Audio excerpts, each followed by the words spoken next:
Forum for awareness of national security, आज इसके द्वारा जो है एक कार्यक्रम रखा गया। कारगिल शहीदों को याद करते हुए, उनको श्रद्धांजलि देते हुए, उनके सुप्रीम सर्विस व सेक्रीफाइस को जो आज से 25 साल पहले उन्होंने पाकिस्तान को धूल चटाई। और बड़ी बात यह है कि गोली के अंगेस्ट जो जाते हुए उन्होंने चढ़ाई की और उसके बाद जो है वो एक जीत हासिल की। इस मौके पे आरएसएस के प्रमुख और इंचार्ज जम्मू कश्मीर इंद्रेश कुमार मुख्य अतिथि के तौर पे मौजूद थे। इसके साथ साथ अलग अलग आर्मी के यूनिट्स के जनरल व ब्रिगेडियर्स और अदर ऑफिसर जो थे वो मौजूद थे। पूर्व deputy CM doctor Nirmal Singh भी मौजूद थे। क्या कुछ पूरा प्रोग्राम रहा, क्या कुछ कहते हैं याद करते हुए और किस प्रकार से नेशनल सिक्योरिटी को सुदृढ़ किया जाए, आइए सुने।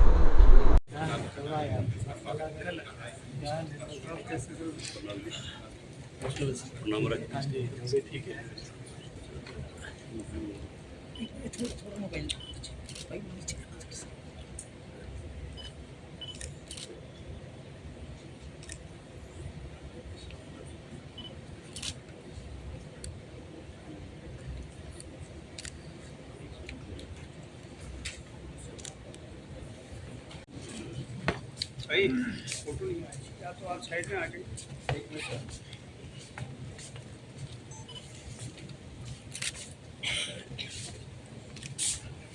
एक मिनट, ठीक है आप वहीं पर हो।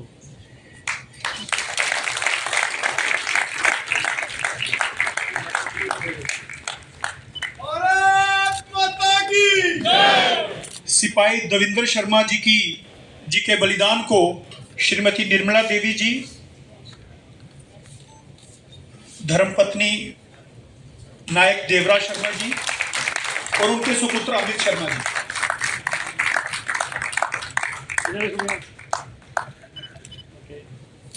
ऐसी लड़ाई थी 99 की 25 साल पहले, जब पाकिस्तान ने, हम सभी को पता है कि पाकिस्तान ने विंटर वेकेटेड पोस्ट जो थी, जो धोखे से पाकिस्तान ने ले ली थी, ये सोच के कि विंटर वेकेटेड पोस्ट के ऊपर चढ़ के पीक्स में काबू कर लूँगा, पूरा लेह लद्दाख का पूरा एरिया जो है वो इंडिया से छीन लूँगा, ये उसकी मंशा थी।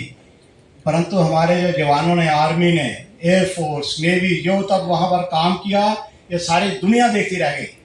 मैं भी एक्चुअली उसी एरिया में था, कश्मीर का पूरा हम ओवरलुक कर रहे थे इसी वार को, एक एक आइटम का पता था, एक घटना का पता चल रहा था। वहाँ पर ऐसी पीक थी, एक तो 16,000 17,000 जहाँ ऑक्सीजन कम है, और दूसरा पीक पर बैठे हुए हैं सारे दुश्मन, बैठे हुए हैं पीक के ऊपर, और आपने जाना है, छुड़ाना है। आपको पता है कि स्ट्रेट डेथ है, लेकिन एक ही मन में ख्याल था कि जहां मातृभूमि है हमारी, एक एक इंच नहीं छोड़ेंगे, चाहे हमें कुर्बानी देनी पड़े। और इसमें हमारे कम से कम 543 जवान वो शहीद हो गए, पर सारा एरिया उन्होंने खाली करा दिया। और ये ऐसा शौर्य दिवस है, इसकी शौर्य जो गाथा मनाने के लिए पूरे हिंदुस्तान में, आज प्रधानमंत्री जी कारगिल में हैं, लेह वगैरह उसी साइड में है जहाँ वार हुई थी, और इसी के मनाने के लिए हमारे सामने जो शहीदी परिवार के हैं वो सारे सदस्य इनको हैं। सबसे पहले मैं इनको नमन करता हूँ और वेलकम भी करता हूँ कि किसी की माता, बहन, भाई, इन्होंने अपनी जान कुर्बान करके और वहाँ पर हिंदुस्तान की ज़मीन को वापस लिया। आपको बहुत बहुत नमस्कार और मैं आपको वेलकम करता हूँ यहाँ पर। और इसमें पे जदा करने माउंटबेटन पे और जम्मू आए थे, श्रीनगर आए 3 दिन महाराज साहब की मनाने की पाकिस्तान की जाएंगे। उन्हें क्या शिकारपुर करो, तो उस वक्त में जाना था गल करके। देखो क्या किस तरीके ने महाराज रिसीवर ने अवॉइड किया माउंटबेटन की। तुझे पता होना चाहिए माउंटबेटन से 6 कमांडर इन चीफ अंग्रेजों के, 3 पाकिस्तान च, 3 इंडिया च नहीं गए। इतने कहने वास्ते पाकिस्तान देने वास्ते और लड़ाई की कंट्रोल करने वास्ते। दोनों पास लड़ाई शाम में लोग डिस्कस करते हैं मीरपुर देना नहीं देना। उन्हें आखिया मीरपुर देना है तो मरवाई सारा मीरपुर, और वो दोष असें ही देंगे, सारा कोई दोष ना। महाराजा हरि सिंह ने बड़ी कोशिश की थी, लेकिन उन्होंने रोकी उड़ियाँ फौजा। भारत ने बहुत महंगी कीमत के अंदर ऐसे प्लेन लिए जो रात के अंधेरे में देख सकते हो और जाने ना जा सकते, यानी बिना लाइट के हो अंधेरे में भी दूर तक देखने की क्षमता के अस्त्र उस्त में लगे हों, और जो आवाज मुक्त हो, आवाज ना करते। भारत की सेनाओं ने भारत के प्रधानमंत्री और राजनीतिक नेतृत्व के निर्णय के अनुसार 2.25 दिन सर्वेलेंस किया। कई हजार किलोमीटर वीडियो बने, जिसमें एक एक गांव, एक एक कैंप आ गया। पाकिस्तान को तो पता ही नहीं लगा, जिनके सैटेलाइट और ऊपर आकाश में थे, रूस होगा, अमेरिका होगा, उनके सैटेलाइट्स की भी पकड़ में नहीं आए। और हमारे सामने चित्र सीधा था कि वर्तमान स्थिति क्या है, और हमें ये धोखा भी खत्म हो गया कि वो इधर के कश्मीर घाटी के या इधर के घुसपैठी हैं, वह शुद्ध पाकिस्तानी है। और इसलिए ultimately when we came to truth, इसलिए देश की रक्षा के लिए कोई भी कीमत देनी पड़ती है, देंगे, पर देश के इंच इंच की हिफाजत करेंगे। ऐसे रिस्क लेकर उस 2.25 दिन के अंदर एक टोटल वीडियोग्राफी हुई, हजारों किलोमीटर लंबी वीडियोग्राफी रात के अंधेरे में हुई, क्योंकि दिन में करेंगे तो जहाज शूट आउट हो जाएगा, आवाज करने वाला होगा तो पकड़ में आ जाएगा, शूट आउट हो जाएगा, वह दिख सकता होगा तो शूट आउट हो जाएगा। और इसलिए हमने इस टेक्नोलॉजी को जरूरत से ज्यादा कीमत देकर खरीदा, इमरजेंसी खरीदा, तब देश की सेनाएं और देश की सरकार आश्वस्त हो गई, अब लड़ा जा सकता है।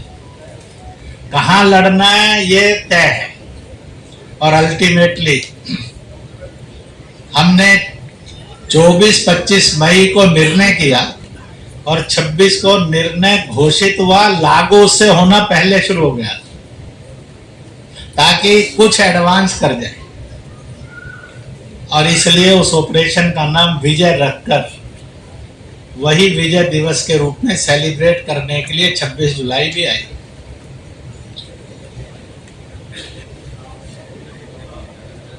मैं यहाँ पर सरकार और सेना का, समाज का भी एक परिदृश्य आपके सामने रखना चाहूंगा। मैं उन दिनों जम्मू कश्मीर, लद्दाख और हिमाचल का प्रचारक था। मैं उस समय यहाँ था, और इसलिए डिक्लेयर हुआ आर्मी से कि जो इस समय में जख्मी होंगे उनका मेन ट्रीटमेंट का हेडक्वार्टर उधमपुर का आर्मी मेडिकल कोर रहेगा। राष्ट्रीय स्वयंसेवक संघ के जो पदाधिकारी थे देश भर से, और आप लोगों में से कुछ चेहरे यहाँ बैठे हैं जिन्होंने उस समय छोटा छोटा कंट्रीब्यूशन भी दिया है। 3 लाख का चेक आर्मी की जो कोर थी उधमपुर की मेडिकल कोर, उनके मेजर जनरल को देकर आए। यह देश की तरफ से पहली समाज की कंट्रीब्यूशन। उस समय उन्होंने एक बात कही, और वो ये कही कि जो जख्मी होकर आएंगे, बाकी सब चीजें हमारे पास है, पर we are lack of the blood. तब हमने उधमपुर के समाज सेवी संस्थाओं का निमंत्रण दिया था, वो आए थे, और मैं स्वयं भी गया था, और भी बहुत गए थे साथ। संघ के नेतृत्व में एक टीम बनी, और उन्होंने कुछ दिन लगातार ब्लड जरूरत के अनुसार दिया, फिर एक साथ दिया। पूर्व सैनिक भी आए, दलों के, धर्मों के लोग भी आए। उससे ऊपर उठकर देश प्रेम हिलोरे ले रहा था, और इसलिए वह टीम जब भी जरूरत पड़े तो अनेक लोग अपना ब्लड देने के लिए तैयार खड़े हैं। आपको रात को 12, 1, 2 बजे भी चाहिए। यह भी जम्मू के लोगों का एक अलिखित इतिहास है। आप उसको डोगरा इतिहास कहिए, जम्मू कश्मीर का इतिहास कहिए, भारतीय इतिहास कहिए, जो जो भी नाम देना है सब नाम ठीक है। जैसे हिंदुस्तान को हिंदुस्तान कहिए, इंडिया कहिए, भारत कहिए, हिंद कहिए, आर्यव्रत कहिए, हैं तो इसी एक देश के नाम। तो इस प्रकार से यह एक स्थिति उसमें से बनी। जब वहां युद्ध प्रारंभ हो गया, 527 बलिदानियों का उल्लेख हुआ है, तो हम लोगों ने उस समय यहाँ पर जय करगिल जय भारत कोष के नाम से एक फाउंडेशन की स्थापना की थी, जो आज भी है। देश भर से भी धन आया, यहाँ के स्थानीय लोगों ने भी दिया।